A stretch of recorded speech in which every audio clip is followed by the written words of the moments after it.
Greetings, geeks! We are talking 1983's Valley Girl. I'm Rob Commander Tacomalda, and I am here today with three pukoids who you probably could have guessed. Chris DeBona. Oh my god, he's a total pukoid. Rob Roseboom. For sure. And Nate Ostendorp. Valley Girl, she's a Valley Girl. Never once heard in this movie. I know, I was surprised. I was expecting that soundtrack item, especially as the Wikipedia page, that's the first production note. Right? The Frank Zappa predates the existence of this movie, and there was theoretically a lawsuit related to it. Crazy, man. Okay, so Valley Girl. I was more or less 100% unaware of this movie's existence, except that I'd seen the cover, which includes Nick Cage in an outfit that I don't think he wears in this movie, and some girl who does not look even remotely like the star of this movie. And his hair isn't the same. No, right? he's like a different guy in the movie has that hair. It's a very weird photo. So Chris, as the selector of this movie, as the man who will undoubtedly be the target of some good-natured ribbing, must answer for this film. First, let me just state though, I picked Space Camp, so I mean I'm not like on a pedestal to judge here. So tell us. But for sure, we're all gonna have a stinker that's a favorite for whatever reason. Like for sure. Like totally. Yeah. So this movie came out. I was a teenager, a young teenager, and it came out on that weird Select TV cable station we had, and I just loved it. I mean, I thought Deborah Foreman was cute as heck, and and it was this team sexy teen rom-com thing. And I was like, oh my gosh, this is great. And my sisters though, they loved it. I liked it like this much. They liked it like. So it was like this huge bonding moment for me and my sister. Oh, that's nice. So, to this day, and I'm almost 50. My sister is older than me. We still throw these lines at each other, And she insisted that she gets to introduce my daughter to this movie, and I'm like, okay, you guys watch it together. Enjoy. But yeah, it's this is a historic document for my family. So. Awesome. And in rewatch, I haven't watched it in years, honestly. And in rewatching it, I was like, gosh, it's like, is this why I thought what I thought Los Angeles was no, from watching this movie? This is why you wanted to rewatch this movie. Yeah. This was my note. Because there is no skiing in this movie. So this is what I assume has drawn Chris to this movie. Although, usually the satellite dishes have to be bigger. Yeah. Well, so this is for an FM transmitter station, so what it has is the small microwave retransmitters, as well as a very small satellite receiver on the far right from the Andrew Corporation. And I think actually there's a larger one behind the building. You can sort of see the ear of it. Yeah. Oh, you can see it from the back. Yep. It's important that you understand the Andrew Company's logo is that red lightning bolt. So when you see that, that's a company that came out of Carnegie Mellon to build receiver transmitter equipment. But,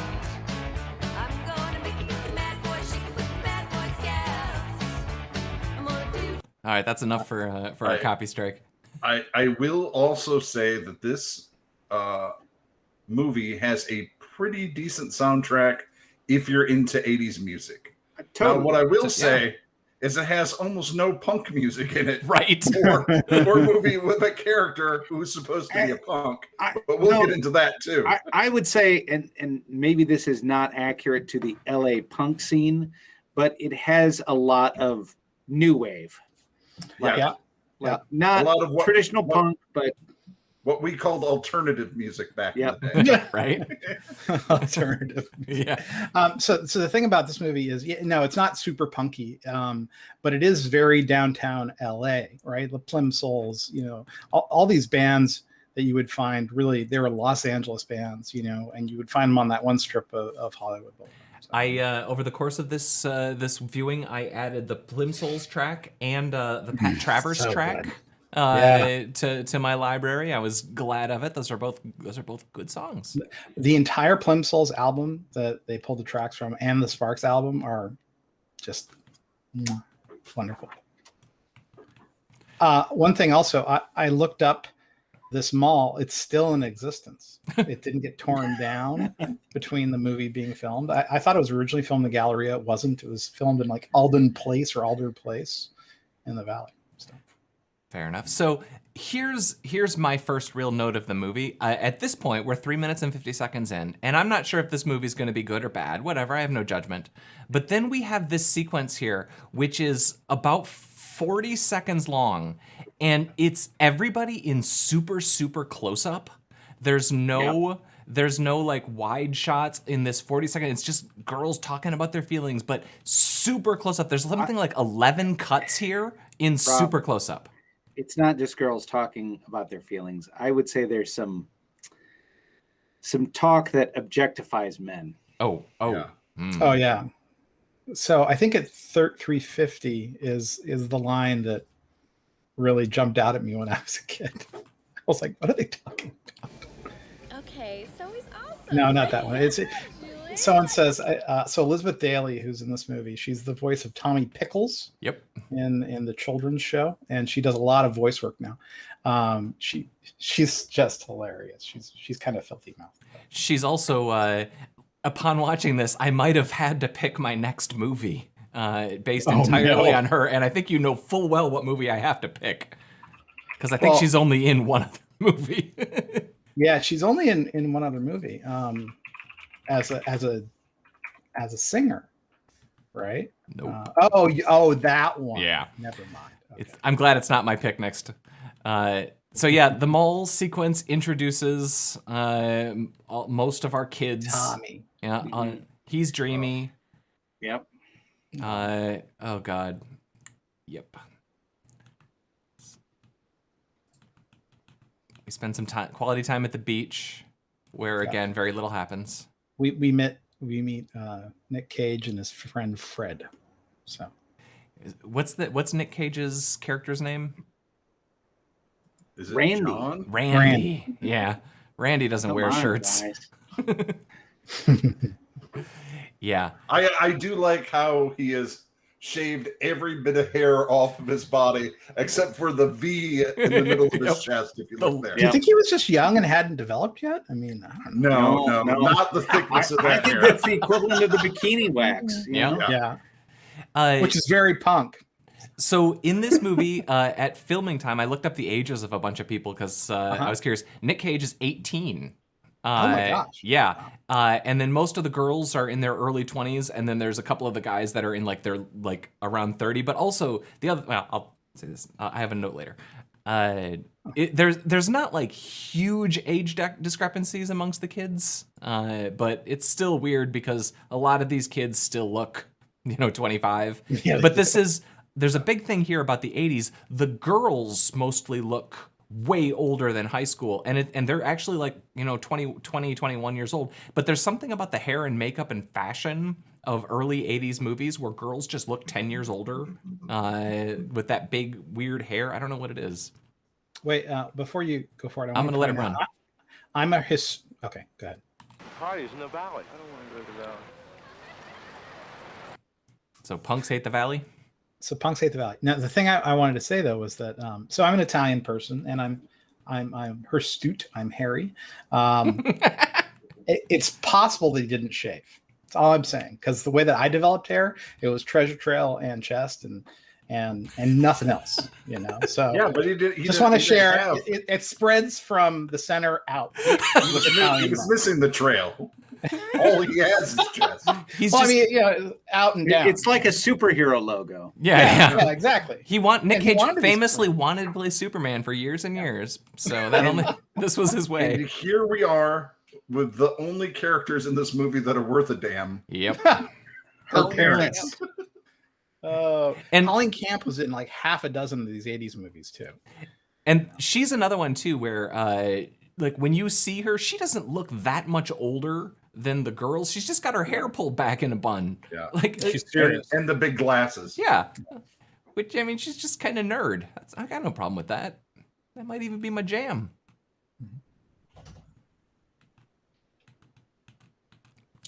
Clothes. So I just wanted to specifically call out the fashion in this slide. We have a popped collar on the gentleman on the left. We have a bandana wrapped around that man's neck. But it's a rolled bandana. Yes, rolled. Then tied. It's not like he's using that as a mask, like for either crime or COVID prevention. He got up and said, you know what? I'm going to wear a pastel blue and white striped shirt, and I'm going to also hang my sunglasses on tiny little strings around my neck. And as was the fashion. As was the fashion of the time. There's so much fashion on display. There's the Bermuda shorts in the back. There's the Cartier watch in the guy's arm. I mean, there's a lot of fashion. There's a lot going on here. You know? This whole movie, like this movie predates me like remembering people dressing this way. I only really remember this fashion through media, but it is amazing. Look at this jacket that this guy's wearing. Oh, yeah. And I'm sorry, her blouse looks like she is like the librarian from the Music Man. She stole it from her mom. or a pirate princess. Yep. This was very 80s. I have to tell you, for sure. It's spot on. Totally 80s. Oh my God, this guy. Yep. He's the guy who ended up going into Breaking Bad as one of the main bad guys near the end of the show. Right. You know. Oh, Michelle Marinick. She was in Real Genius. The director of this movie also directed Real Genius, and so there's a lot of crossover people in this show. God, he's such a total pukoid. The movie is filled with the Valley Girl dialogue, like the stereotype. The stereotype that is, if you were a middle-aged dad circa 1988, then wanted to do a voice. Let's just say I've heard my father Bob, do a Valley Girl voice, which is, it's all the lines that we would say here. We would use the word grody. We would say to the max. For sure. For sure. It's all of these lines. They're really memorable, and it's weird to think that in this era, this probably felt, I mean, not dated and overused and dumb. Well, I mean, this is where a lot of that came from, right? People saw this, or they saw parts of it, and they're like, "Oh, that's a Valley Girl."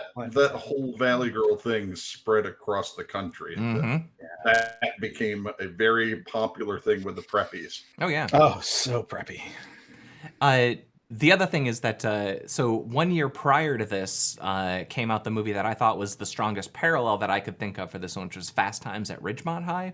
And I really felt like they took Spicoli and kind of said, let's make girl Spicoli and just kind of lean into that for all of our female leads.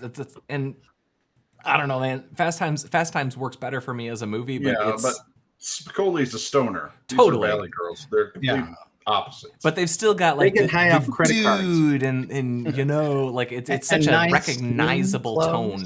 Mm-hmm. Oh God, but yeah. Am I running this here? Oh no. No, you don't have to. The other thing I wanted to say is this is the first time you hear the Sparks in the movie. The band The Sparks is in the background. It's like really bitchin', you'll see. It's like really bitchy. And sushi as an exotic. For real. Also, I am not aware of ever going to a high school party where the parents were there. Right? They're so open-minded. Cool everyone's just cool. Yeah, they're cool parents. They're doing cool parent stuff. Yep. Yeah, there's way too many people at this party. I don't know if anybody noted, but there's like some external shots where like if there were this many people at the party, then there's nobody outside. Like things like that. Just, you know. Well, and also if you look up the house in Zillow, it's not big enough for a party like this. I'm just saying. If you happen to be that one person who Zillowed the house from Valley Girl. 570 Vista. Yeah. And here we are, just letting you know, and just in case you thought he might not be a jerk, but he is a jerk. He's a jerk. And also her friends are terrible. Yep. Yes. Yeah. Soon you'll learn everyone in this movie is most terrible. everyone in this movie is terrible. Yep. Like, yeah. I I just wanted to note that we have a Devo poster on the wall and an I Love E.T. poster on the wall. Yep. So I have a warm fondness in my heart for the let's put a poster on a kid's wall, and that will tell the audience as much as we possibly can about this character as quickly as possible. Well, so this was probably the room, I think, of the younger sister of the Michelle Marinette character, because this is being held at her house. No, it's being held at Deborah Foreman's house. So I've lost it. It's all right. I had to fast forward I don't a little know which quickly. Kid. You know? Yeah, I wanted to jump through so I didn't accidentally get an exposed nipple onto the YouTube. It'll warp our audience. Yeah, if one of those should leak out onto YouTube, we would have to click a different checkbox. No, you don't want leaking anything on YouTube. And here we are, where we are introduced to the punks, who are punks because I guess he has red in his hair and chains. None of the punks I knew ever looked like this. There's not a mohawk to be seen. Later, they talk about maybe getting a mohawk with one of the characters. Well, there is a mohawk in the club scene. That's it. Yeah, an unnamed extra has a mohawk. Yeah. Also, and these are not the outfits of punks. These are the outfits of preppy kids who don't have very much money, so they've decided to dress like this. Well, he and Nick Cage are color coded, right? They're both dressed in reds, and he's wearing suspenders. That is the least cool thing to do.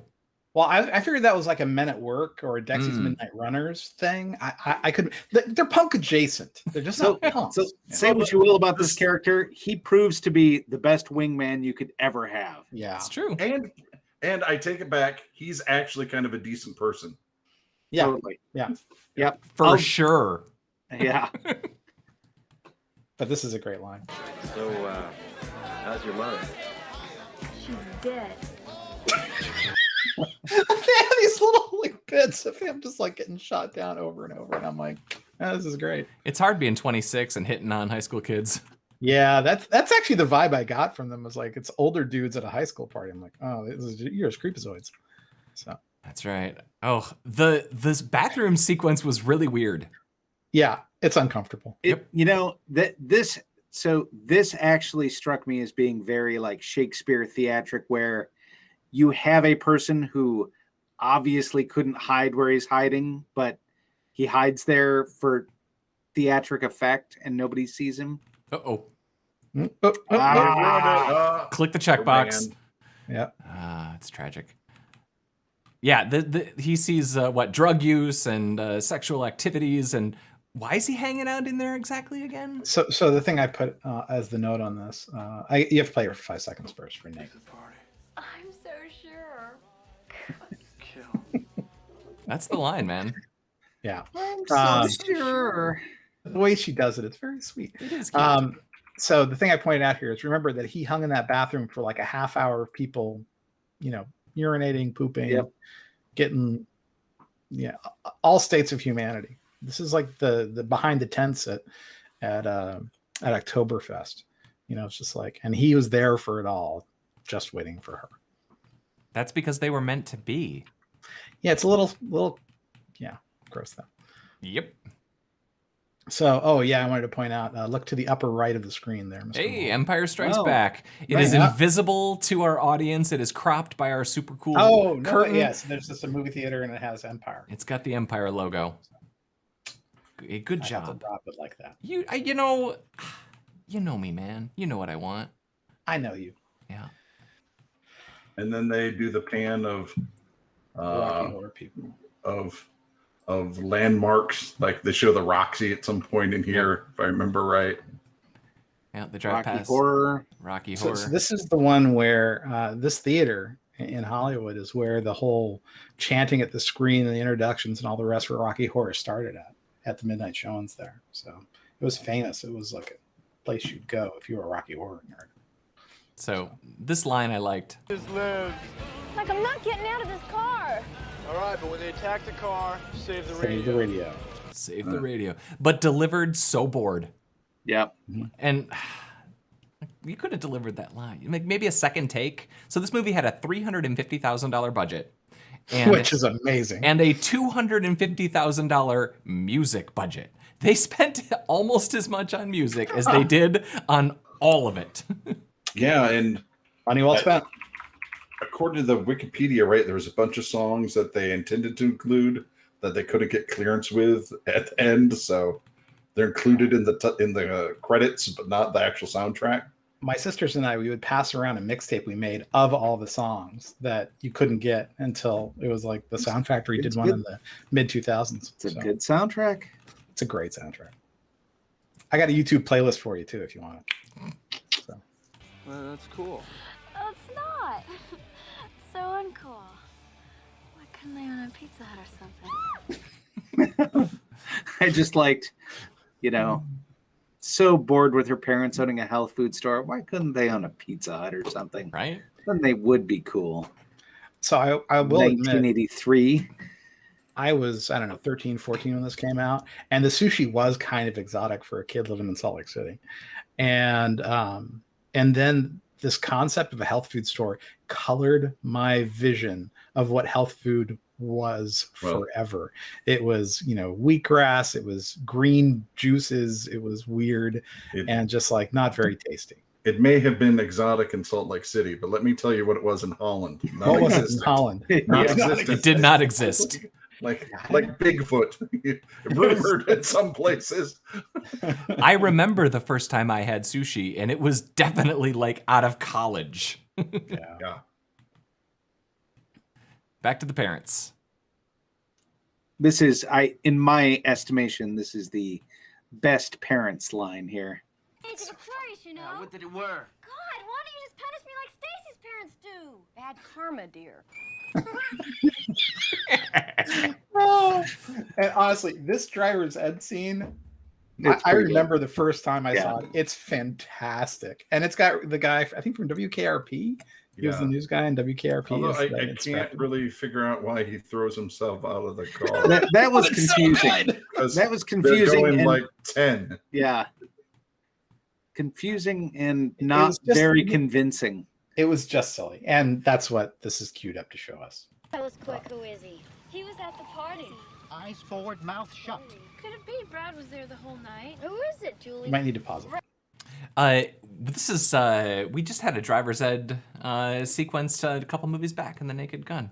I guess this is but I mean, at no point in this sequence does anybody extend the middle finger. Yep. Yeah. But let it finish. Just listen for the door. Randy. Who's Randy? He's the most awesome dude ever. Where was I when he was around? Yeah, like where were you? You don't mean that guy. Cut the conversation, girl. Oh, wait, pause. Sorry, you're going to tell you get copyright strike. But it's in this next section. But it's so fun. All right, we're just gonna watch. We're just gonna watch the rest of the movie. 5-second segments. Yep. Sure. Guy from Hollywood. I mean, like he came back for Stacy and me and took us back over the hill. I mean, you guys do a super time. What are we looking for? You just like all the dialogue? When he jumps out of the car? He jumps out of the car. Yeah. Like she turns around, talks to her friends while screech, screech, screech, and you hear the door open and close, and then he's gone. Yeah. Fail. It's just dumb. Well, they tried.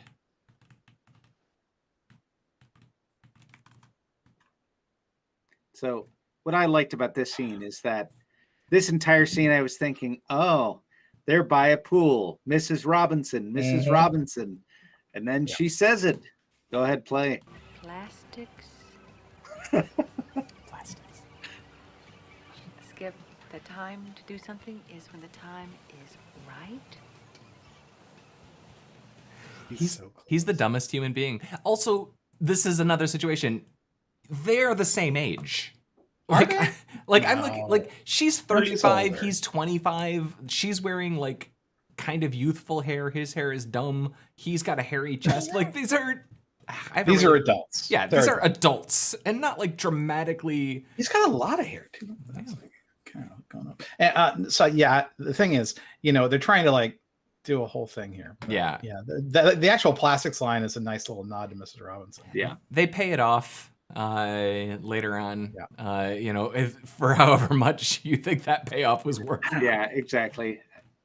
The best thing about that whole whole storyline is they keep on playing the Sparks whenever he's on his bicycle, you know. Yeah. This movie does do the thing where they reuse the same song within the same movie several times, which always seems weird to me. Like Thor Ragnarok. Save money, Thor Mr. Ragnarok Malva. can do it, but that's it. Other than that, it doesn't feel right. Mr. Roseman can tell you the difficulties of licensing. Yeah, right. I can. It ain't all gravy.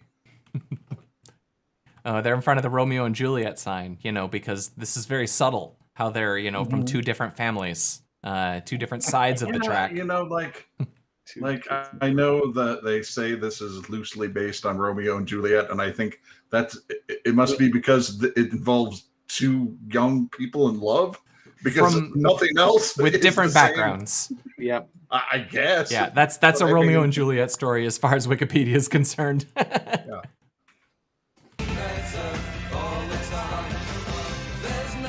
So this particular scene, there is so much montage. Yeah. And this does kind of enter a part of the movie that is mostly montage, I feel like at times. And I kind of wonder if they could have just made the whole movie montage. It would have been a good movie. It would have been like the first 15 minutes of the zombie movie, you know. It would have been a really, really good montage for 15 minutes. Is there any way that Zack Snyder could come in here and murder Randy? Yeah, I want the Snyder cut of Valley Girl. Valley Girl. Way more blood, you know. That's what we need. Release the Snyder cut. Yeah, this is just what it's like being a girl in the 80s, I guess, trying on mom's underwear. Yeah. We do jump 20 minutes here in our notes. The reality is this whole, like, is she going to pick Randy or Tommy? It falls really flat for me. Yeah, no, like what this does is it takes her character and makes you really not like her. Yeah. Like, Yeah. just it's like you're just like pick Weirdo versus Nick Cage. Yeah. Fuck off for sure, like totally. Yep.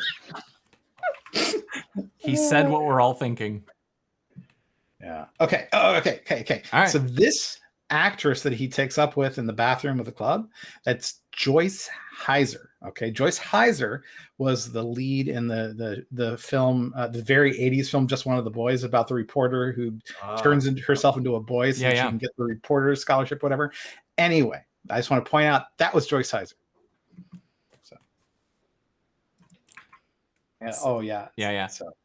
Oh, here we go.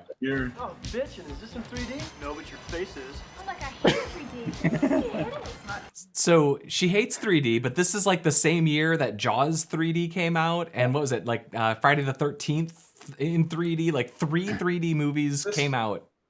This also starts the weird thing where he suddenly has different jobs everywhere she shows up. Yeah.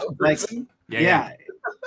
No, I mean, this would be incredibly hard to orchestrate. Like you'd have to have a good network, like, in order to accomplish this. Like, forget the camping out in her lawn part of this movie. Yeah. This is what he should do. This is what she should appreciate about his love, is that he sought out employment everywhere she goes. Yep. Well, I mean, his uncle is Francis Ford Coppola, but so that just gains you. I thought this was a great stalking montage. You know, yeah. You know, if you want your movie to be about stalking, there you go. I feel safer already.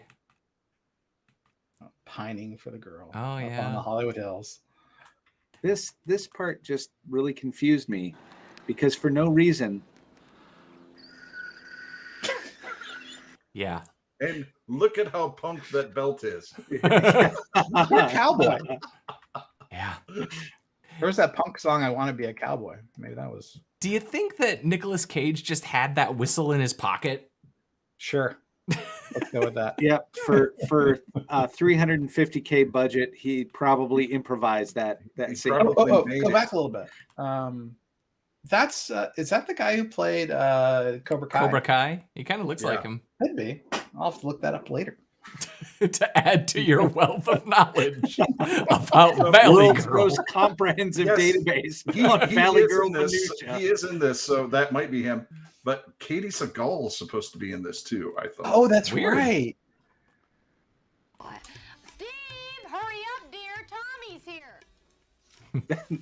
I also, again, just appreciate the dad who they're going to leave in like 2 minutes. He can't wait. He has to just go get high in the back. And clearly what he should do now is call his wife, go out in the back, get in the VW microbus they bought, and leave all these terrible people behind and find new people to be with.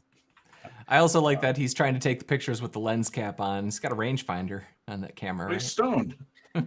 He's so stoned. He also, like, it looks like a mirrored camera. Like, there's no way he can see them through the viewfinder. Well, his eyes closed when he was listening. He's got the wrong eye. He's not using his open eye. Use your open eye, Frank. Nope. All right, we're jumping again. Because it's time to go to prom, because it's a movie in the 80s about high school kids, so it has to end at the prom. With the least sophisticated takedown ever. Yeah. I have to tell you, though, I love me some Josie Cotton. You know, she is so fun. And I'm like, man, if I could have had Josie Cotton at any of the proms I ever went to, that'd be amazing. So play a little bit of the song here. Indian wrestling with the boys or something totally grody like that. Oh, sorry. This is, I thought it was going to be Johnny, Are You Queer? No, that's what's playing in the background, but it comes up again. But the reason I wanted to point this out is the gal on the left, of course, is our best friend. The one on the right is played by Joyce Heiser, who played the girl in the club, who was also in Just One of the Boys. They reused her because you wouldn't recognize her because her hair's different and she's wearing a dress. She can't be the same person if she's in that club and at prom. Right. That's right. Plus, with my mild face blindness, she could be 30 characters in this movie. I mean, she's a chameleon,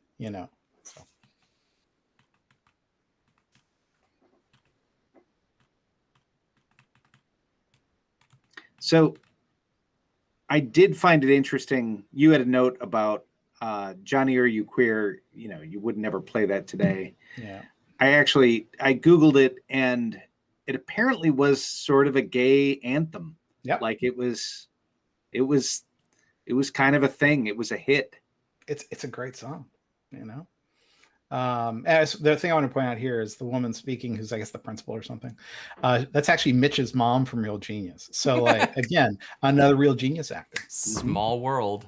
Meanwhile, there's a fist fight going on between Johnny and Randy. Tommy and Randy. Her speech is really embarrassing. Terrible. Yeah. Like, oh my gosh. Yeah. And it all occurs while this fight is occurring off the edge of the stage. Like 5 feet away. Yeah. Like there's no way. There's just no way that that you don't notice this. I wanted to be the queen. I wasn't. Lady, what are you doing? You just need to say who the king and the queen are. Like this isn't a commencement. You had one job. Then there's gonna be a whole bunch of fighting, punching, food fight. Gotta go to Denny's. And apparently, even if you were the guy who paid for the limo, if you get in the limo with his date, like you're good. And if you play it for 5 seconds. Valley Sheridan, sir. Yeah. All right. Here's the thing. The hotel reservation isn't attached to the limo driver. It's not like there's not like object inheritance going on. Well, maybe it's a special service this guy does where he hooks up underage children with hotel rooms. Right.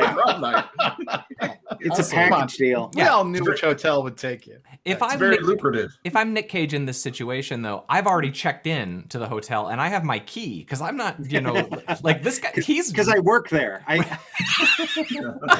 took that job this morning. I was planning on being the person who checked you in. I knew she was going to be there. I knew she was going to be there tonight. So I just got that job along with all the rest of my Haver itinerary. Like, do you totally need turn down service? I'm surprised he wasn't the limo driver. All right, man. That one was rough. I won't lie. It wasn't that rough. Come on. Yeah, it hit a weird spot for me because I really disliked it, but I didn't. It's not bad enough that you can completely lampoon. Yeah. So it sits in that sweet spot where you're like, I wish this was just a little bit worse so I could have fun watching it. Sorry. It gave It's me no Millennium. It gave me kind of American Graffiti vibes. Like it was clearly supposed to be a snapshot in time. For sure, it is a movie about a certain place and a certain time. Yeah.